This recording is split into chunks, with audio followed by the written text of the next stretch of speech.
purpose of this legislation, Mr. Speaker, is to provide further guidelines in relation to the functioning of the Public Accounts Committee. The Public Accounts Committee is one of the key accountability committees of Parliament.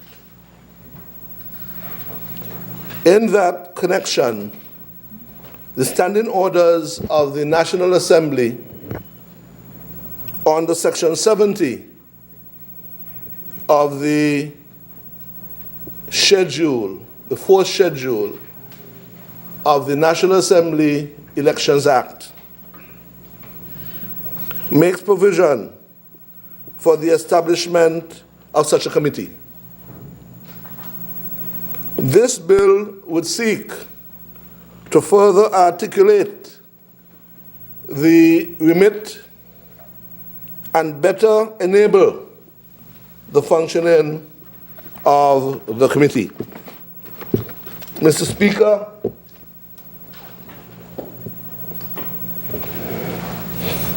I would like to set this bill, that is coming before the House, in its proper setting. And I would want, Mr. Speaker, to remind this Honorable House, this Parliament, that our government, our democracy is based on a document, the Constitution of St. Kitts and Nevis.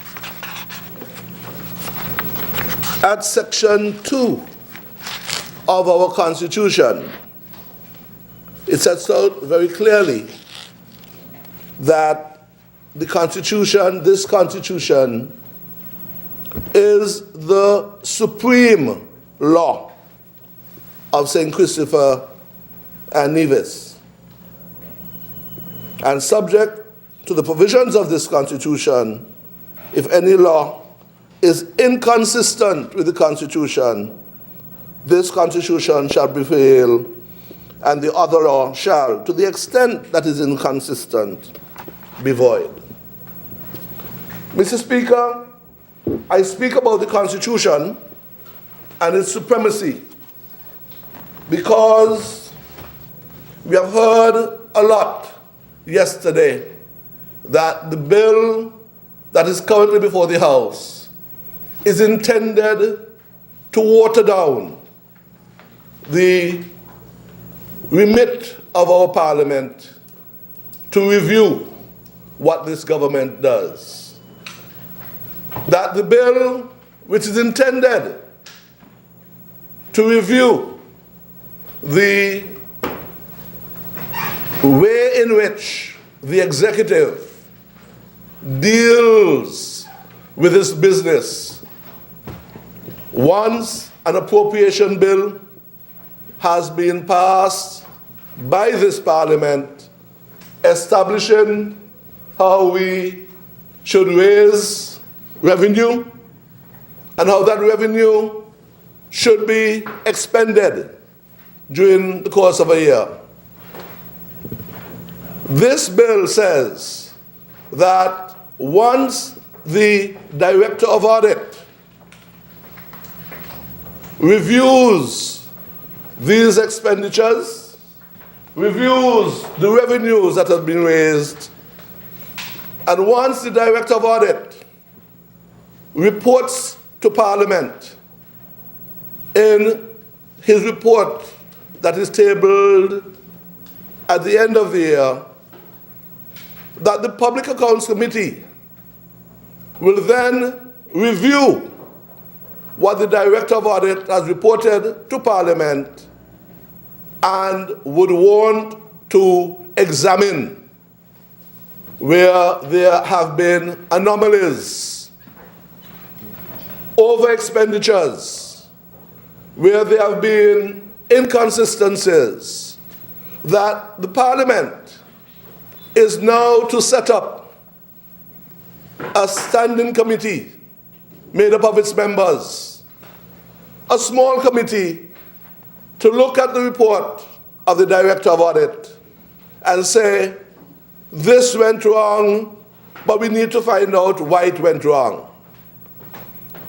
The standing committee is expected to examine it properly. And in so doing, the bill that is currently before the House is intended to allow such a committee to invite, to summon witnesses, to give evidence, to explain these anomalies. And we draw the witnesses from the most senior of our public servants who have as their direct responsibility the management of the funds that this Parliament has said we would expect to raise and we expect to spend in such and such a manner.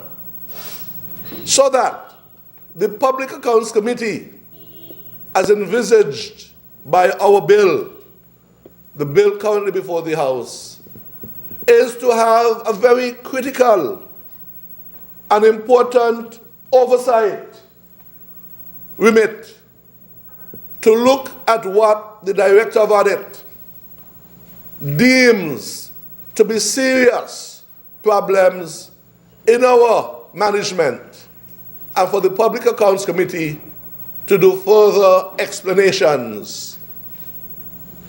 Having done this in meetings and in private, we would expect that the Public Accounts Committee, a committee of our members on both sides of the aisle, would then write a report. The report should explain, we would hope, what they have found from their investigation to be laid in the Parliament and for there to be further parliamentary debate on such a report. It is the hallmark of good governance that we would deem it a critical bill to do so. And we heard yesterday, all we are doing is looking at the Director of Audit's report. Imagine that. What about the accounts? Why is it that the Public Accounts Committee, the PAC, can't look at the accounts themselves? Why it is they can't go in any department, no matter where it is, and delve in, look for the checks, look what the money spent, because that should be their remit. Why is it that the Public Accounts Committee cannot call any public servant, whether it is the Financial Secretary, as we see it here in this bill, or the janitor, the cleaner, a junior clerk? Why is it that we should not be able to call any public servant? And the question is, Mr. Speaker, within our Constitution, the supreme law of the land, it is very clear who has these responsibilities.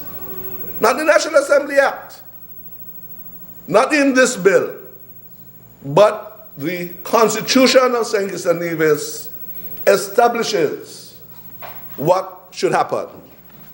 And Mr. Speaker, with your leave, I would want to look at this Constitution initially, the supreme law of the land,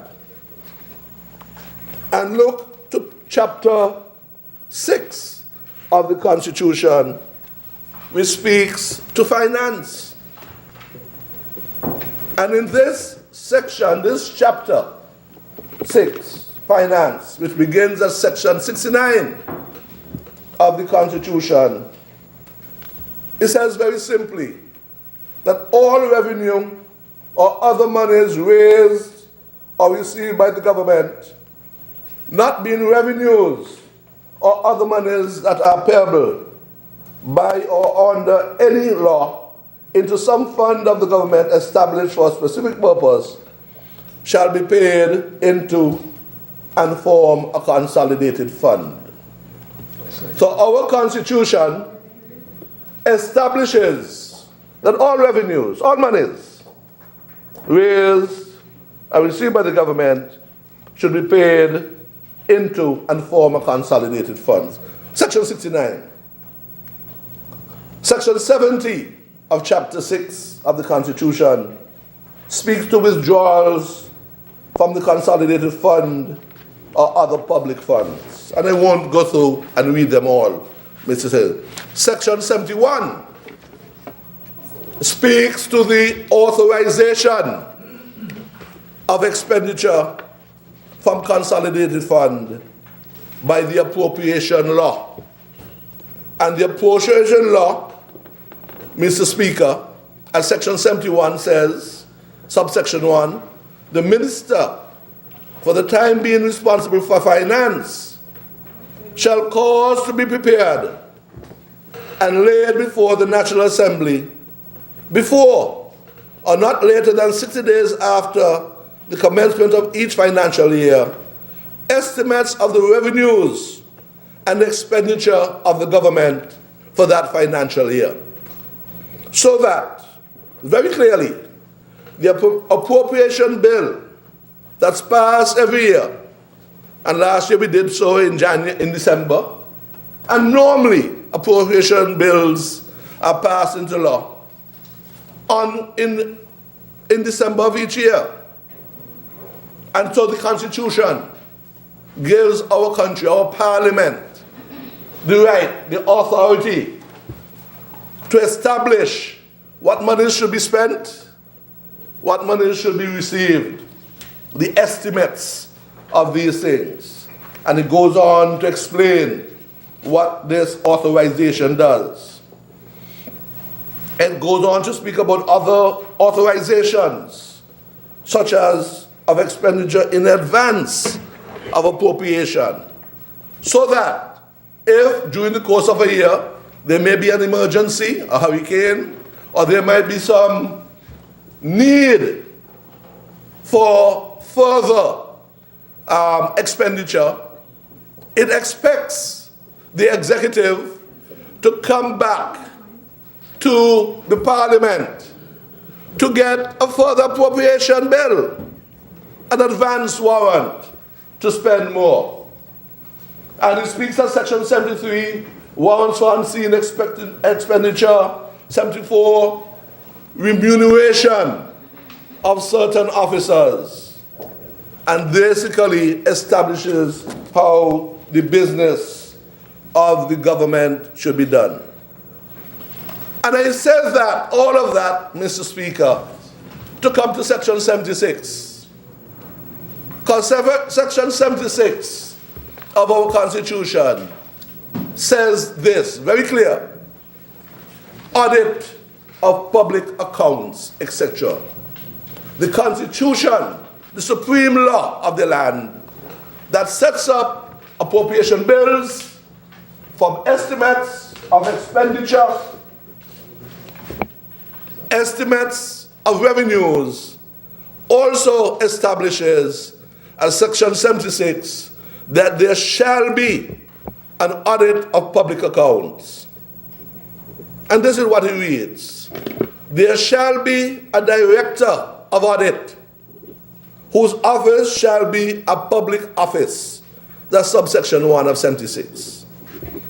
Subsection 2 of section 76 says, the director of audit shall satisfy himself that all monies that have been appropriated by Parliament and disbursed have been applied to the purposes to which they were so appropriated.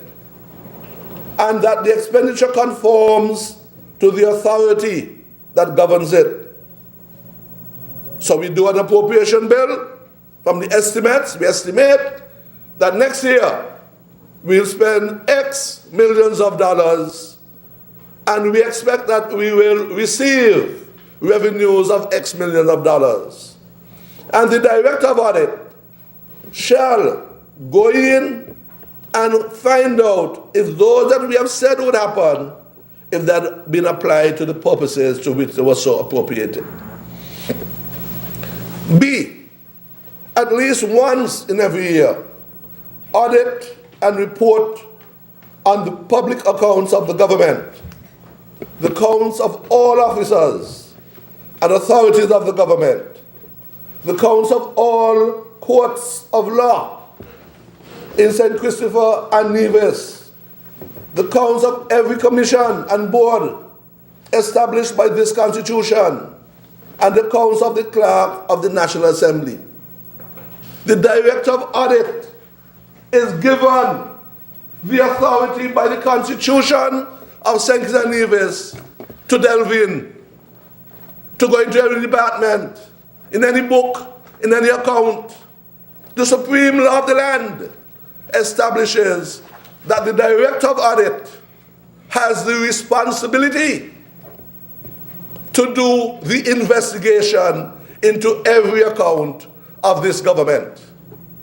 That's what the Constitution says, that the Director of Audit has the responsibility under our Constitution to at least once in every year audit and to report on the public accounts of the government, the accounts of all officers and authorities of the government,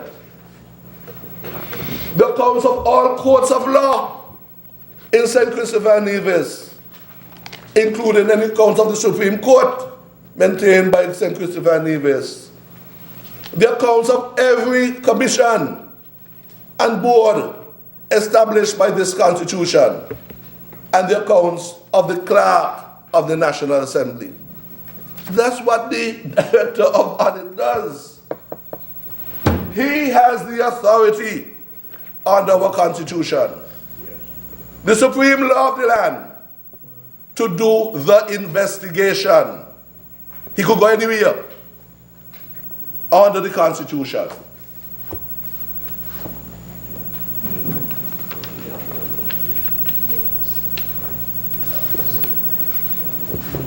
Mr. Speaker,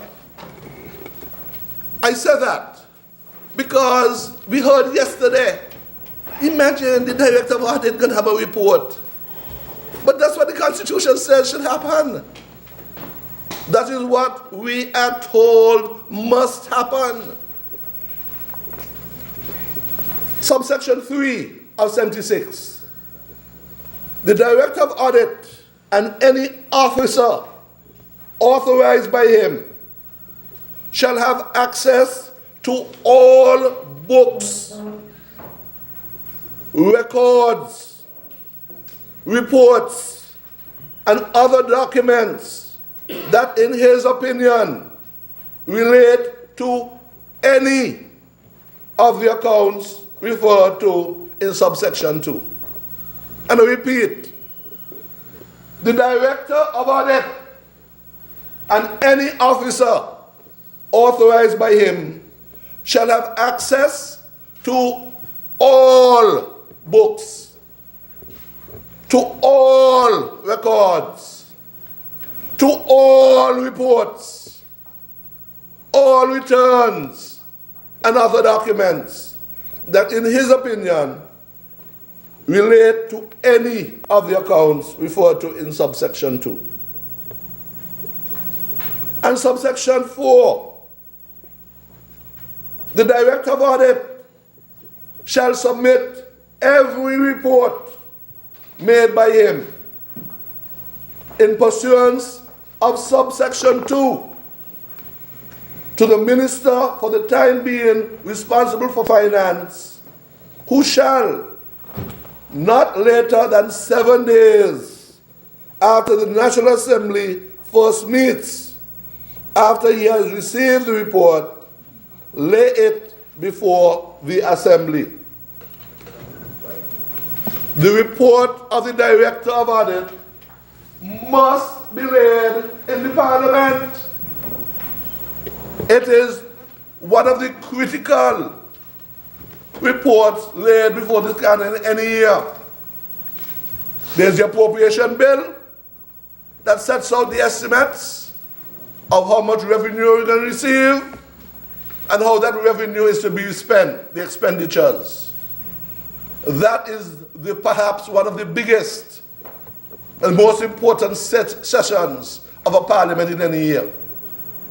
But at the same time, the Director of Audit's report reviewing that appropriation bill is the second biggest thing.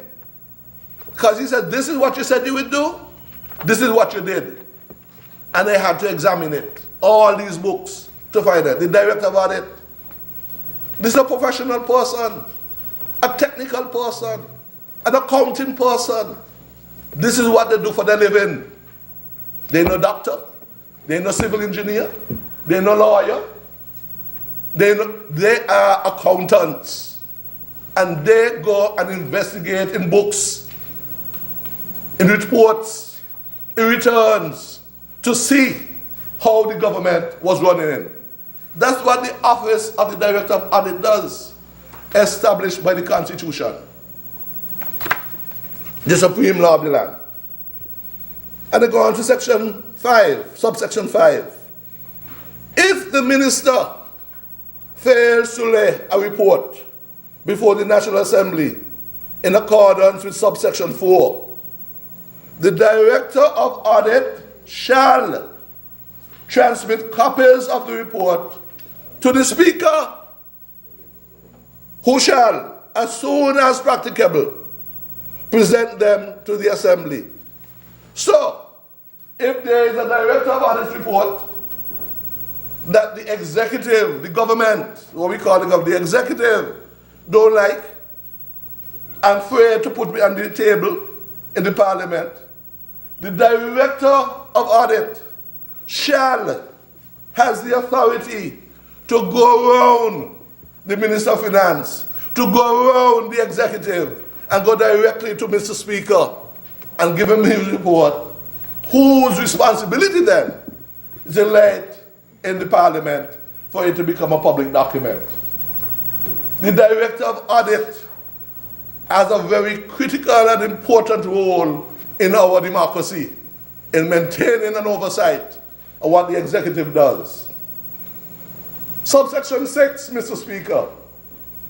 The Director of Audit shall exercise such other functions in relation to the accounts of the government or the accounts of other authorities or bodies established by law for public purposes as may be prescribed by or under any law enacted by Parliament.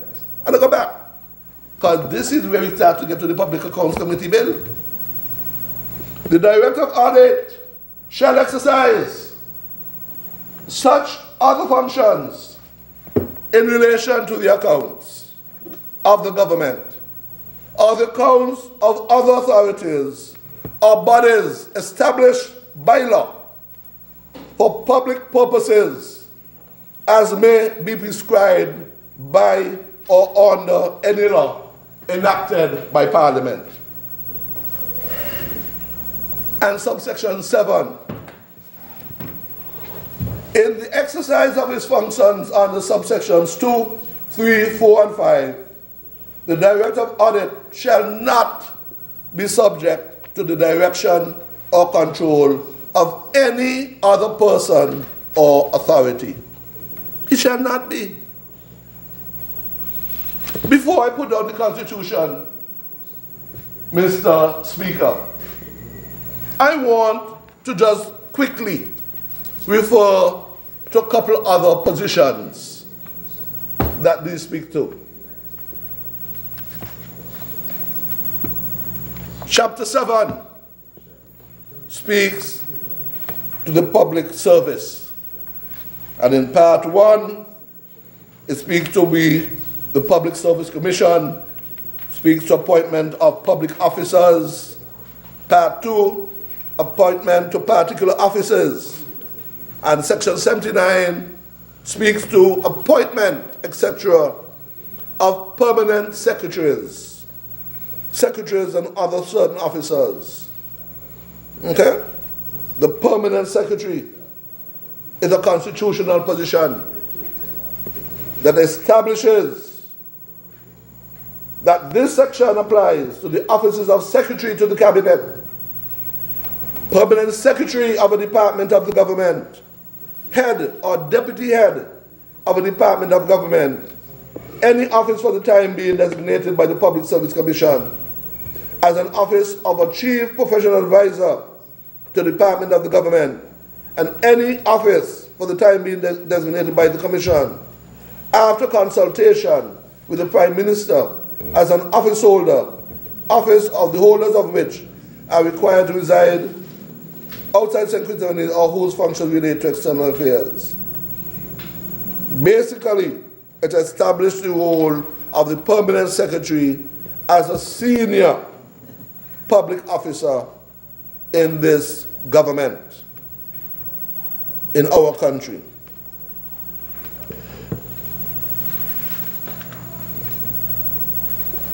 I want just to go back to Section 61 of the Constitution as well, Mr. Speaker. Because Section 61 says, where any minister has been charged with responsibility for any department of government, he shall exercise general direction and control over that department, and subject to such direction and control, every department shall be under the supervision of a permanent secretary whose office shall be a public officer. So that the permanent secretary established under the Public Service Commission, Section 78, 79 of the Constitution, shall be the head public servant of every department or ministry in our system of government. And so, Mr. Speaker, I come to the Public Accounts Committee bill.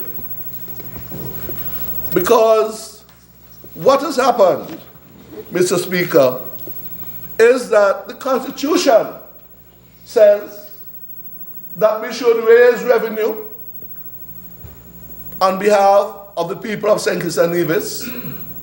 The Constitution says that we should come to Parliament, say what revenues we expect to raise, and that the Parliament should vote into law a law called the Appropriation Bill, whatever year, as how those monies should be spent.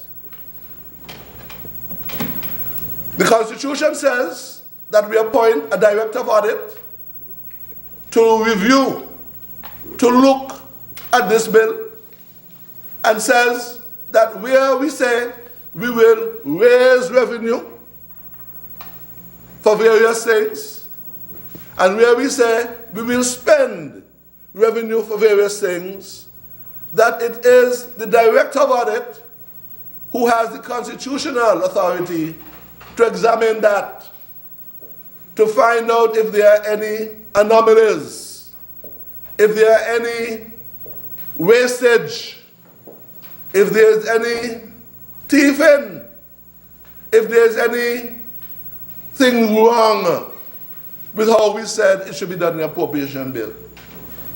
And it is for the Director of Audit under our Constitution who determines that that report that he does should come back to the same Parliament and tabled here. And Mr. Speaker, we have heard of how many years the Director of Audit has been doing this, or should be doing this.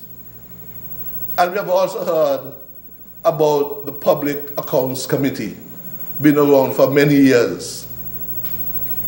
Mr. Speaker, we can say that every year the Director of Audit provides a report as required by the Constitution. It is laid here before us. And Mr. Speaker, we, the people of St. Kitts and Nevis, have not had the benefit of hearing from members of Parliament what that report really says. We have not gone in and reviewed that report. We have not discussed it in Parliament and debated it. We have not questioned it. And we have heard yesterday many people speak. But I want to refer to my colleague from Constitution number 8, who brought with him the Director of Audit report for 2004, the Director of Audit report for 2005. He brought with him the Director of Audit report for 2006.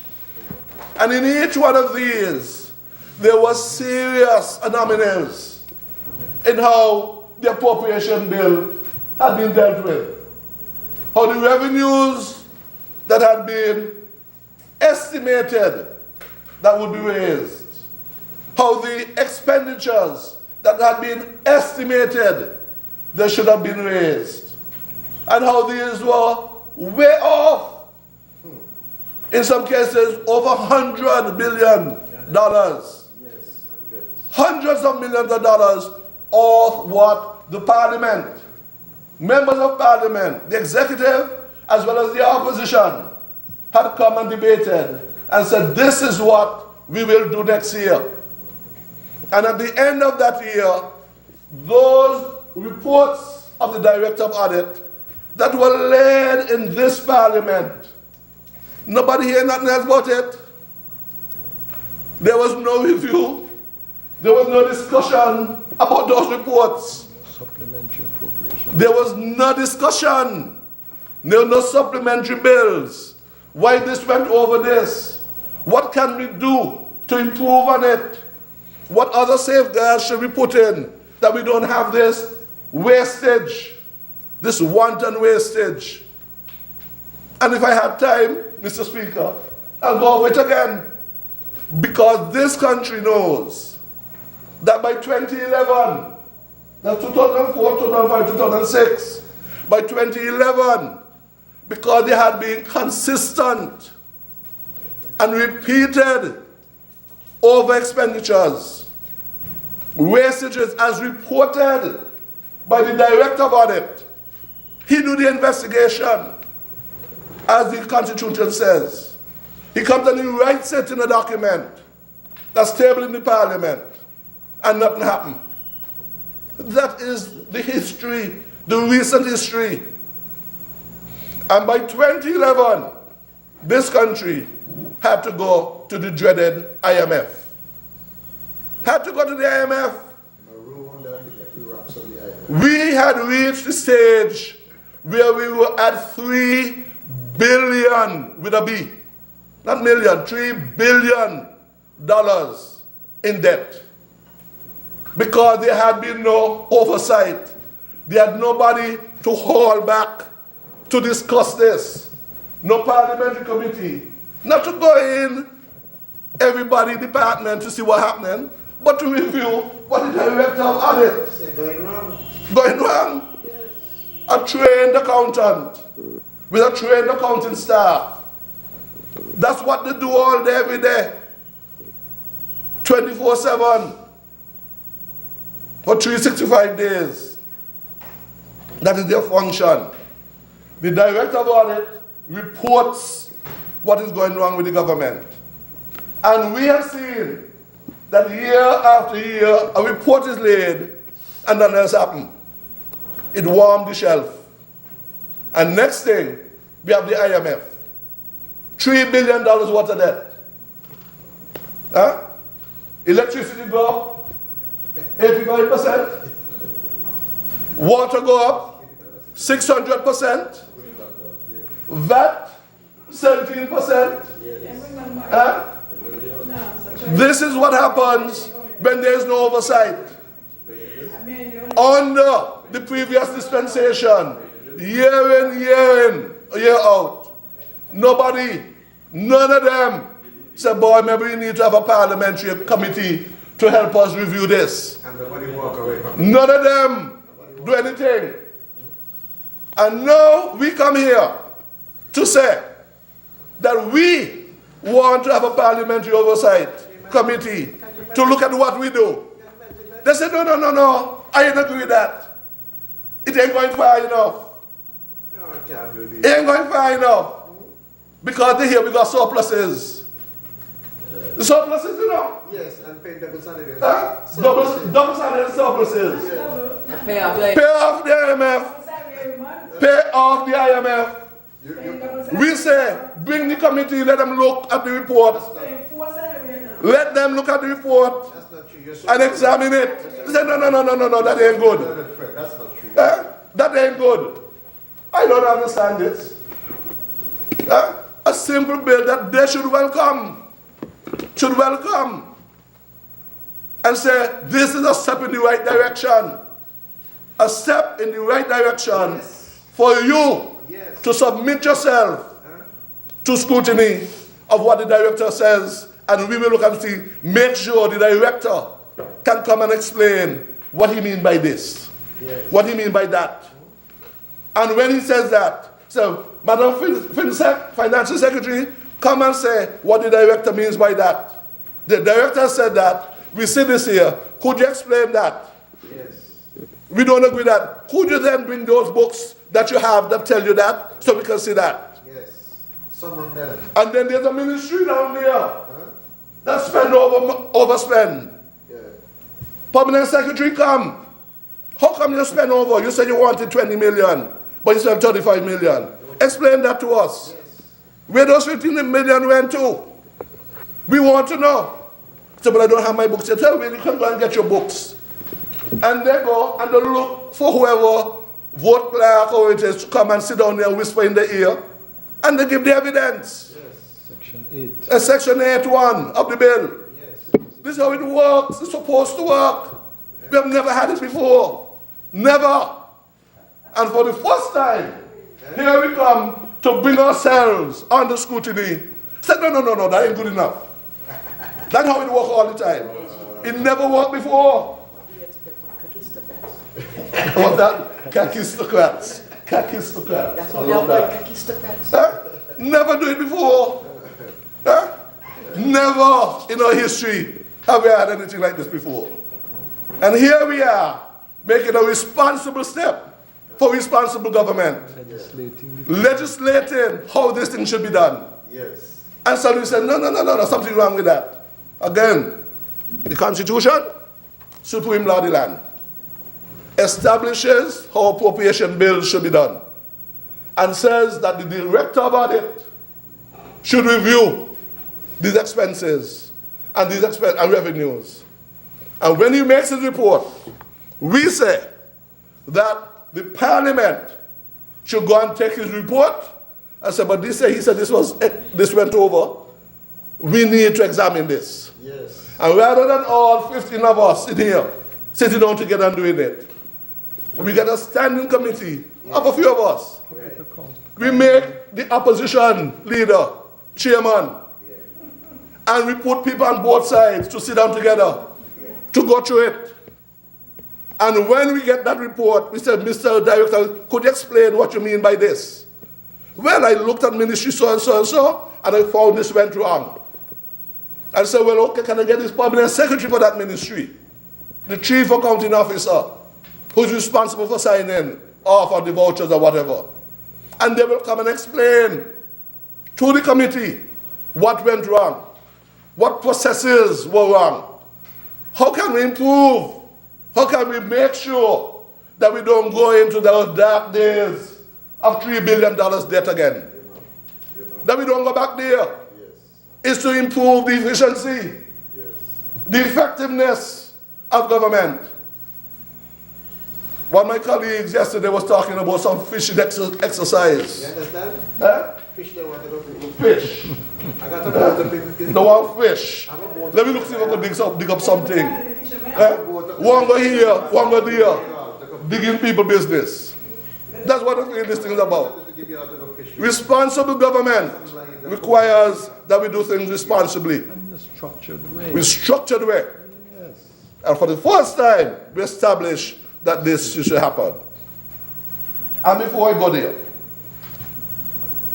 the National Assembly Elections Act is an act of this Parliament. Yes. That act establishes how representatives in this Parliament are elected. It establishes the House of Assembly, where people's representatives come here to represent them. In that same act, at Schedule 4 of the National Assembly Elections Act, sets out what is called the standing orders of the government, of the Parliament. The standing orders of the Parliament.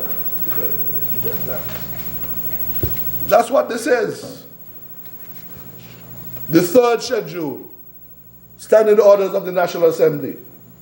These orders of the National Assembly of St. Christopher Nevis may be cited as the standing orders of the National Assembly, and they go through all of the interpretations. Government means government of St. Christopher Nevis, office of the National Assembly, and so forth. It speaks about these meetings, and Mr. Speaker, those of our citizens who have been avidly following you would recall how you read the standing orders that guide your conduct of this assembly. And that's what this is. And there's one small section in the standing orders that speaks to the establishment of a committee. We do have questions in committees, select committees. 65 speaks to the National Assembly may appoint any of its members to be a select committee for the purpose of examining and reporting on the clauses of any proposed bill or for any other purpose. And the National Assembly may also appoint the chairperson of such a committee. That's subsection 1. Subsection 2. In the absence of any appointment by the National Assembly, a select committee shall elect its own chairperson and report it on the clauses of any proposed bill or for any other purpose, and in the absence of the chairperson, the senior member of the committee shall act as chairperson. Subsection 3. Every select committee shall be so constituted as to ensure so far as is possible that the balance of the parties in the National Assembly is reflected in the committee. And it could go on and on, that the standing orders of this House, of this Parliament, that are found in the National Assembly Elections Act are set out here. Section 67, reports from select committees.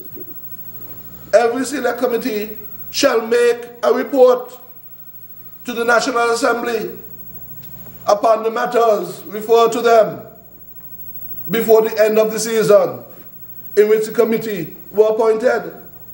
But if a committee finds themselves unable to conclude their investigation before the end of the session, they may so report to the National Assembly. And it goes on to describe how you can do so.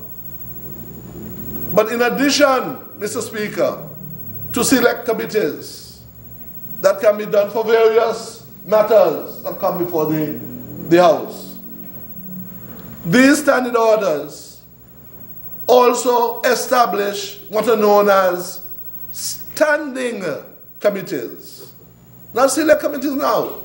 standing committees of the National Assembly. And the first one, Section 69, is called a Finance Committee. There shall be a committee with the Minister of Finance as chairperson to be known as Finance Committee, which shall consist of all the elected members of the National Assembly and one nominated member to be appointed by the Speaker. And it goes through and speaks about one standing committee. It goes on to speak at Section 70, Mr. Speaker, of the Public Accounts Committee as another standing committee.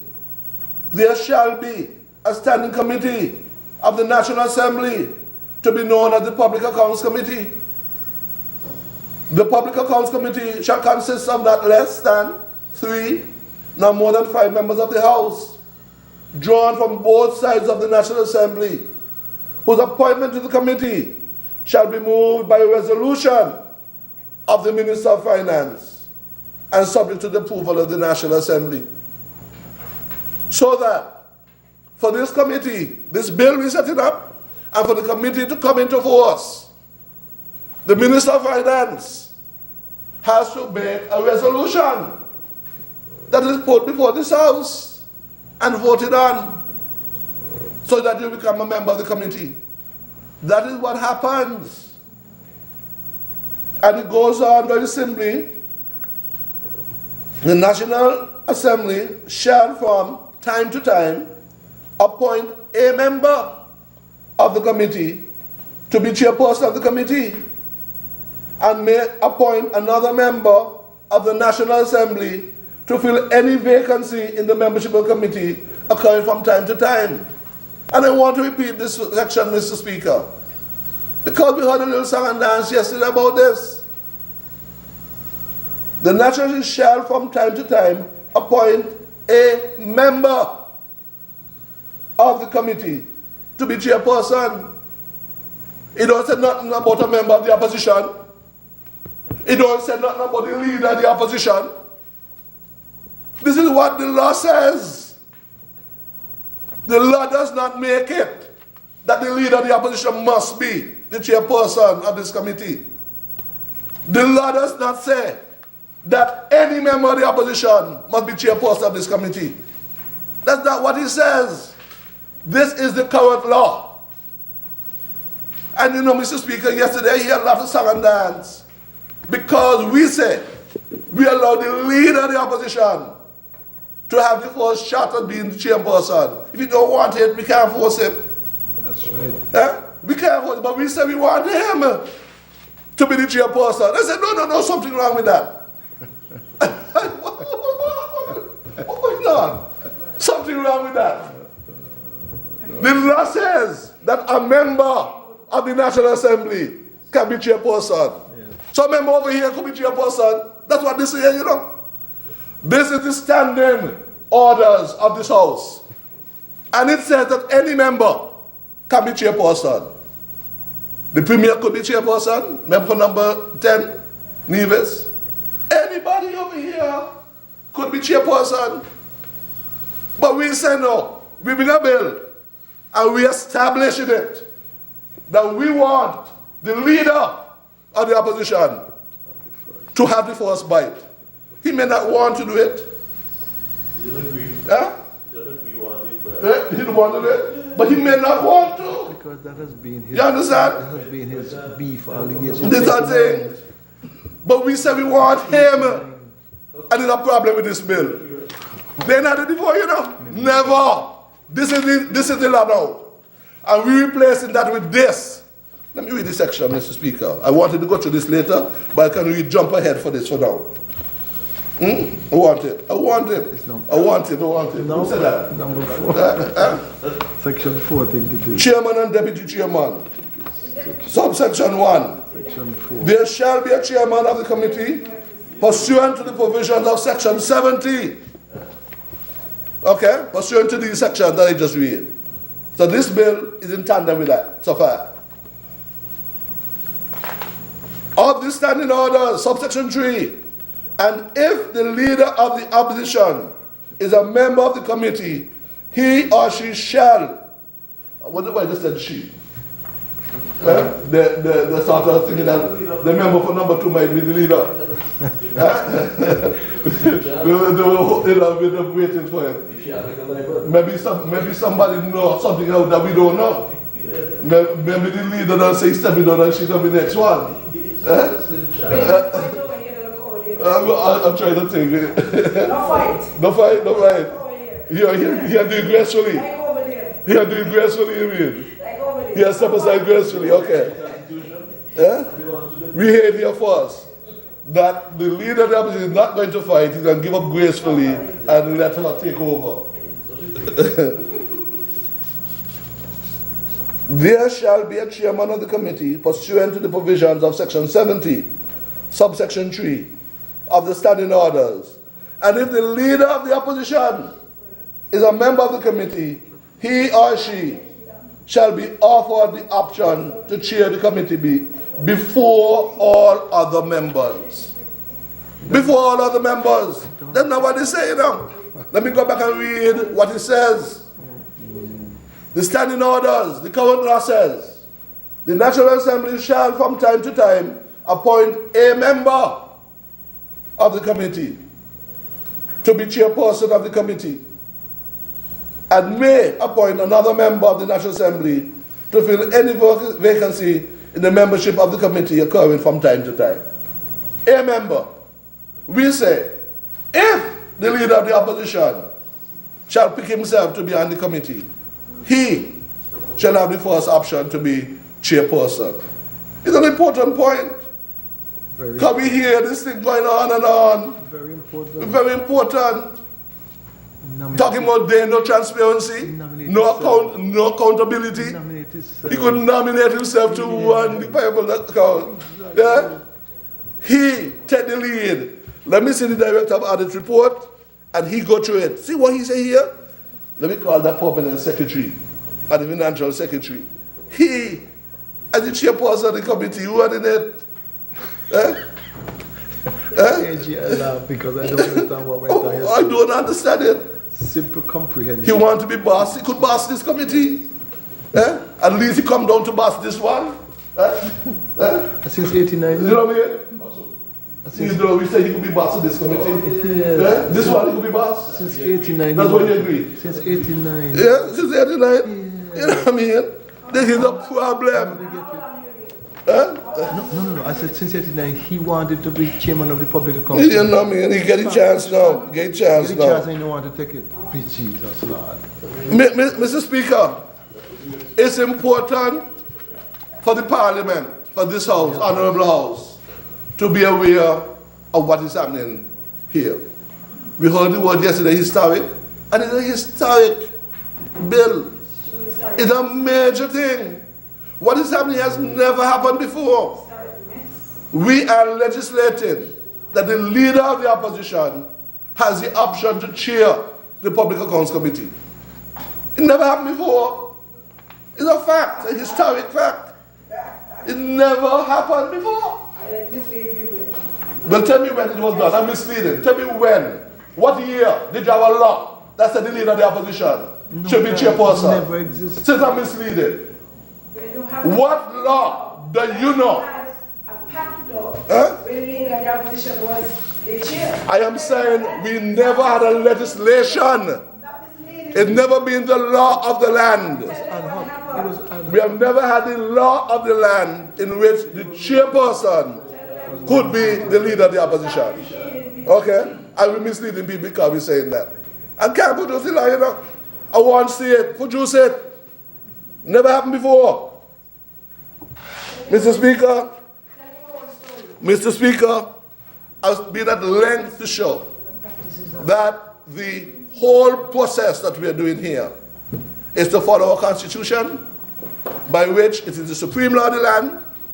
We are following the Constitution by looking at the Director of Audit, who has the constitutional responsibility to produce a report, having been able to investigate all books, all accounts, all reports. Nowhere in this Constitution, nowhere in this Constitution, Mr. Speaker, does it say anything about the Public Accounts Committee. Not one word in this constitution. Never been created in this constitution. But the director of it, the Supreme Law of the land, says he has the authority to check every book. He is mandated by the Constitution to do that. He's mandated by the Constitution to place a report in the Parliament. And once you place it in the Parliament, we parliamentarians are saying we want to know and look and see what he writes.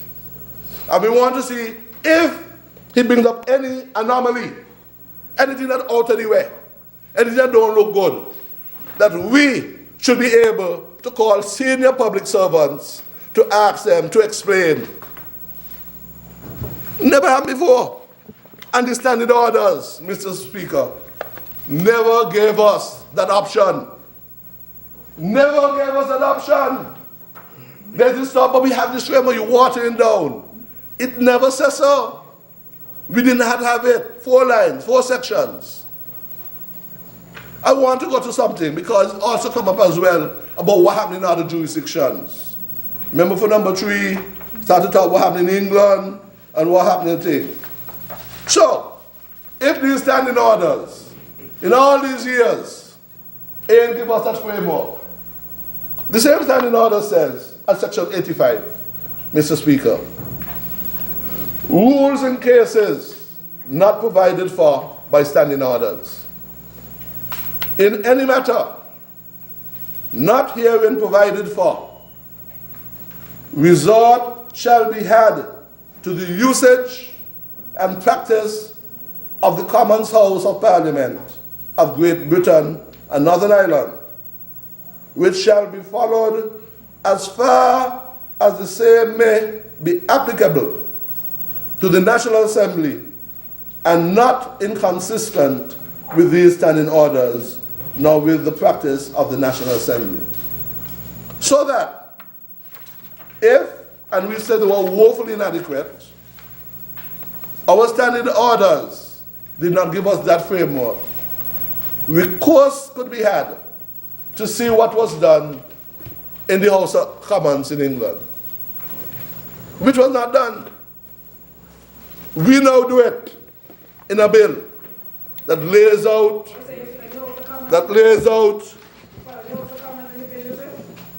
I'm going to read what the House of Commons said. That's why I did it. I'm going to read for you what the House of Commons said. Mr. Speaker, this book is Erskine May, 24th edition, Parliamentary Practice. And we say that this deals with the law, privileges, proceedings, and usage of Parliament. It is the Bible of what happens in England, in the House of Commons. Okay? This is it. This is the textbook. That's right. You understand? It is right here. And I want, Mr. Speaker, there are number sections, but I just want to read one into the record. Because this bill, and let me go back first. I wanted to skip it, but let me read it because it's important to read this one. That speaks to statutory offices. This says statutory offices because, as we well know, unlike St. Kitts and Nevis and the Commonwealth Caribbean and other Commonwealth countries around the world, we all have a written constitution that states very clearly what the supreme law is. In England, there's no written constitution. They don't have any written constitution. They have conventions dating back to 1215. The Magna Carta. They, over the years, have developed conventions that are generally considered an unwritten constitution. But we have one. So, when they do things, they do it by convention. I want to read on page 120, where he speaks of the administration of Parliament and other statutory offices. the Controller and Auditor General. The Controller General of the receipt and issue of a magistrate's exchequer, the exchequer is the treasury, and Auditor General of Public Accounts is appointed by letters patent under the Exchequer and the Audit Department Act 1866. The go all the way back there. By the National Audit Act 1983, Her Majesty's power of appointment is exercisable and an address which was presented before, and it goes on how the Auditor General, who is akin to our Director of Audit. The British Parliament go on too. The Auditor General and the Controller of Receipt, Controller General of Receipt and Issue, who do the same thing in England. They do the same thing. There's a parliamentary commission called the Public Accounts Commission, which was established by National Audit Act.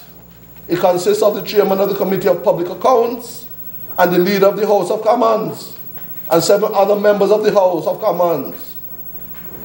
The commission's functions are to lay before the House the estimate of expenses of the National Audit Office prepared by the Controller and Auditor General. After examining it and making any modifications it thinks fit, having regard to any advice received from the Committee of Public Accounts and the Treasury.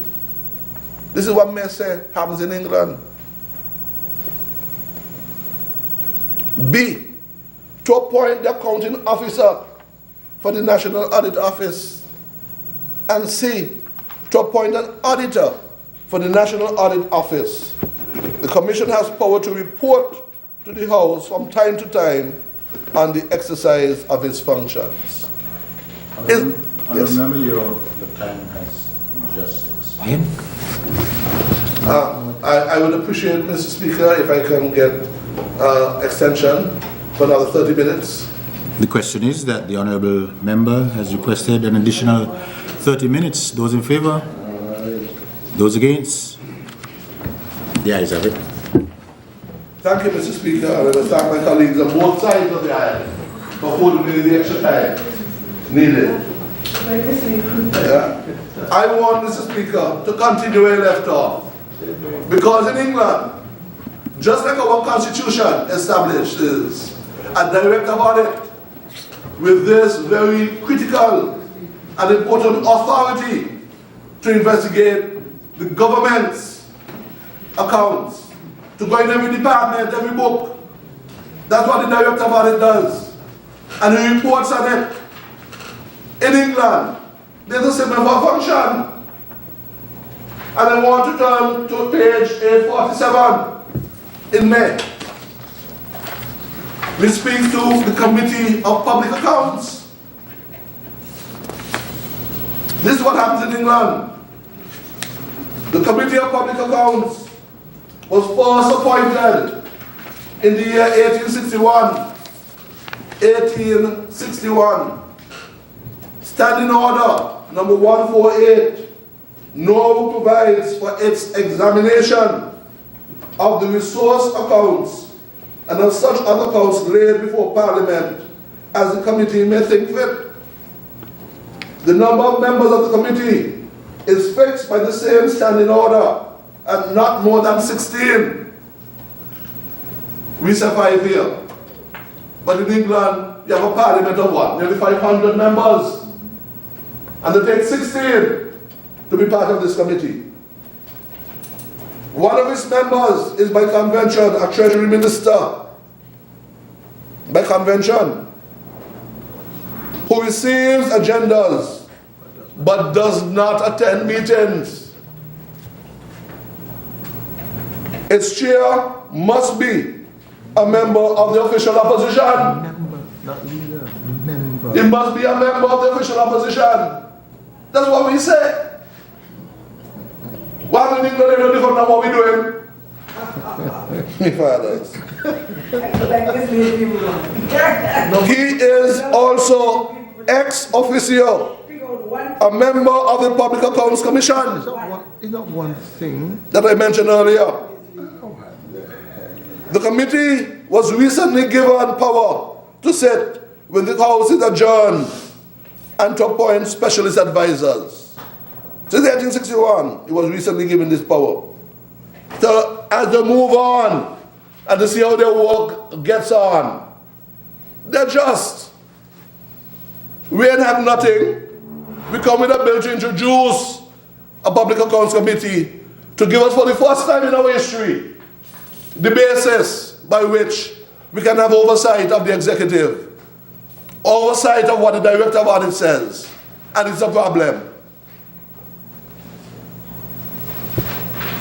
Here, I continue, Mr. Speaker, with your leave. The committee is principally concerned, and the committee I'm talking about, this is the Public Accounts Committee of the House of Commons of the UK Parliament. The committee is principally concerned with whether policy is carried out efficiently, effectively, and economically, rather than with the merits of government policy. It's a political thing. These are members on both sides of the aisle want to know if public servants, the ministries, are doing their work properly, or whether we got a $3 billion debt. Its main functions are to see that public monies are applied for the purposes prescribed by Parliament. Let me repeat it again. Its main functions are to see that public monies are applied for the purposes prescribed by Parliament. So we come to Parliament, we do an appropriations bill. This is what we want to spend money on. This is what we want to raise it for. How we get revenue. And we say the Director of Audit report look to see what's done efficiently, effectively, and economically. The Public Accounts Committee in England say rather that its main functions are to see that public monies are applied for the purposes prescribed by Parliament. They say the same thing. That extravagance and waste, are minimized, and that sound financial practices are encouraged in estimating, in estimates, and contracting, and in administration generally. The committee has a particular duty to look at excess votes. And they say no, X for thing and so on. These are votes in your department. The vote book with a vote clerk. And if there are excesses, either in terms of expenditure or whatever, so they are to look to see, for instance, as the minister mentioned last night, where there's $65 million worth of excess votes. They were interested in that. The committee has a particular duty to look at excess votes, the questions on which cannot be put under the provisions of Standing Order number 55, subsection 3, unless the committee has reported that it sees no objection to the sums necessary being provided by excess vote. It is also notified that when a government department intends to take on a contingent liability in excess of £250,000, and where the government proposes not to follow normal practice in relation to contingent liabilities, which normally comes in the form of an advance warrant. People saying they lost. They lost? Okay, so let me talk it simply again. When you get your money, at the end of the month, you got to spend money. You got to pay your rent, you got to pay your food, and you got to pay for lights. You know how much that is. If you spend more money than what you get, you end up debt. And we say that when the government spend more money than what it get, they got debt. And when the director of audit, who is responsible to look at that, says so in a report, the Public Accounts Committee supposed to investigate that.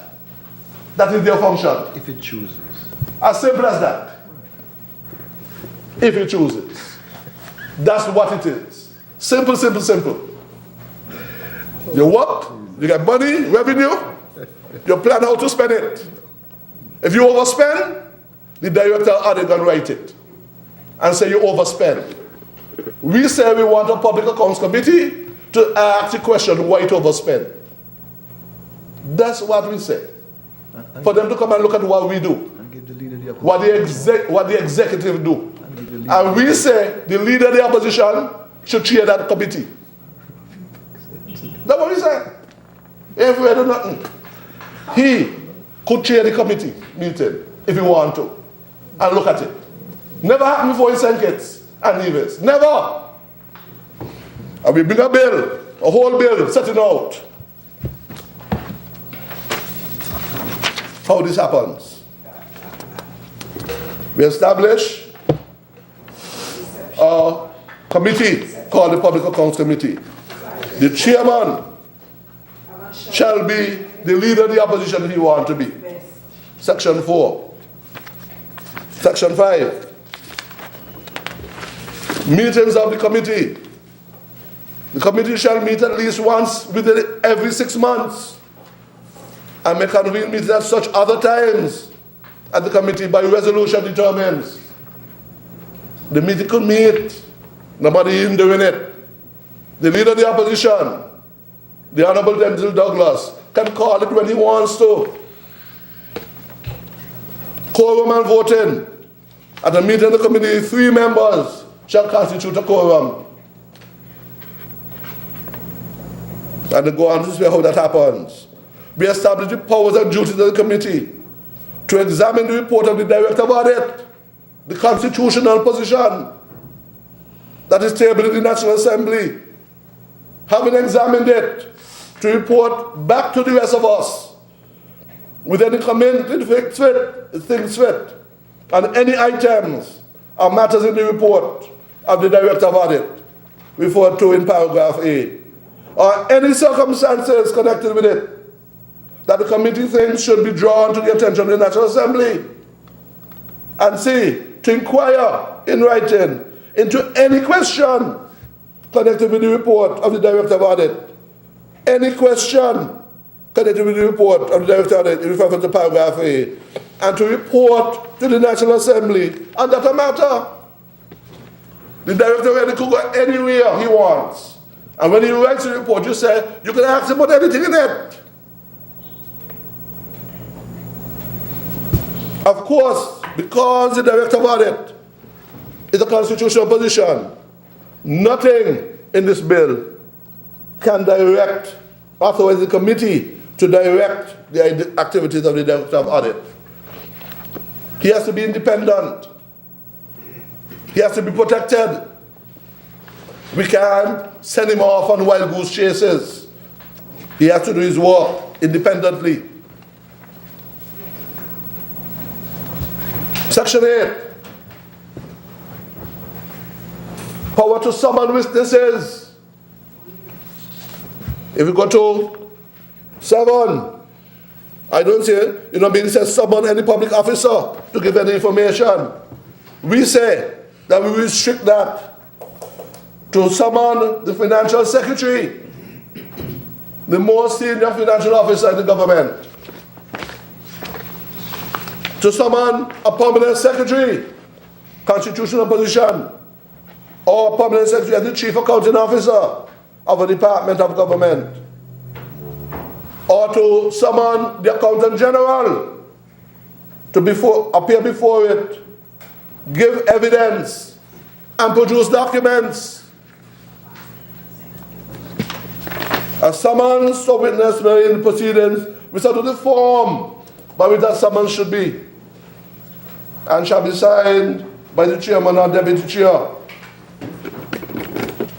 We say how that to be served. Subsection 9 of the bill The committee shall report to the National Assembly in accordance with subsection 70, subsection 6 of the standing orders, and prepare a report on the performance of its duties in respect of each financial year to be laid in the National Assembly. This bill expects that the Public Accounts Committee shall prepare, just like the Director of Audit, a report to be tabled in this House.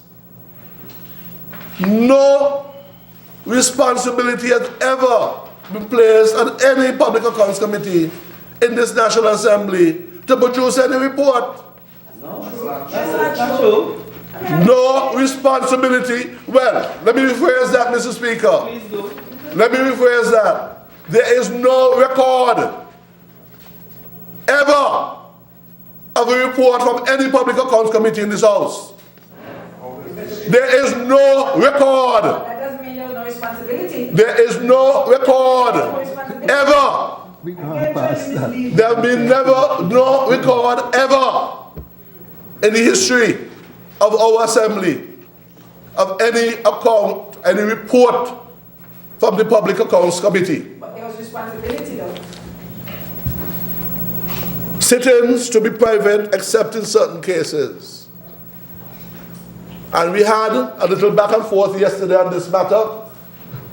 And Mr. Speaker, the thinking behind this is that allows those officers to be frank in private, to speak clearly on their conscience,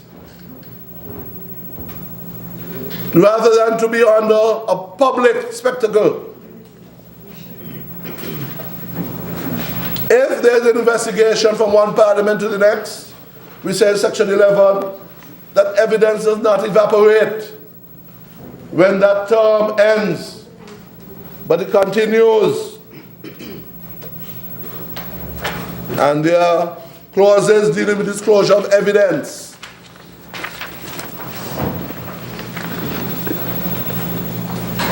The Parliament grants that there can be a warrant issued where someone disobeys a summons to attend. Anyone who attempts to prevent a witness from giving evidence will be frowned upon by this bill. We want it to be open and for people to feel as though they can be protected and they cannot be threatened in giving evidence before the Public Accounts Committee. And there are certain privileges that witnesses should feel that they should have, as you may have before a court of law. If there is need for regulations, further regulations can be provided to assist in the smooth conduct and delivery of matters by the Public Accounts Committee. And Mr. Speaker, this then is what we propose, a revolutionary, a historic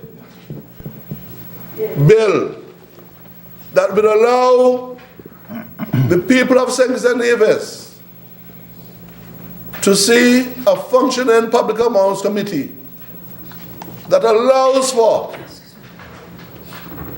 members from both sides of the aisle, opposition members sitting with government members, to review the work of the government.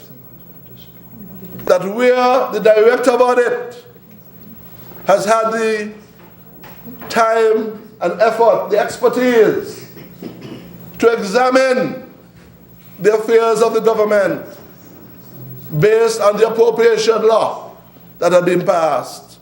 And all other things. We have read from the Constitution the wide and broad remit of the Director of Audit. And we say, Mr. Speaker, that this here is a significant step in our democracy. I've made the point Or those opposite seem to feel that this has been around for a long time. They have not said it worked well, because it did not work. It never worked. And we say we are giving it the opportunity to work. It may well be that we have to come back at some later stage to tweak it, to improve upon it. But it has never happened before. And that what we are doing here, Mr. Speaker, is to make us, to give us the opportunity to have a proper functioning Public Accounts Committee. And I hope that those opposite will lend their support to this very important bill that for once gives us good governance, a further step in our step towards good governance in this country. May it please you, Mr. Speaker, as I wish this bill safe passage. Thank you. Stay up to date with news, programs, and activities of the government with SKNIS. Like us on Facebook. Listen to us on SoundCloud.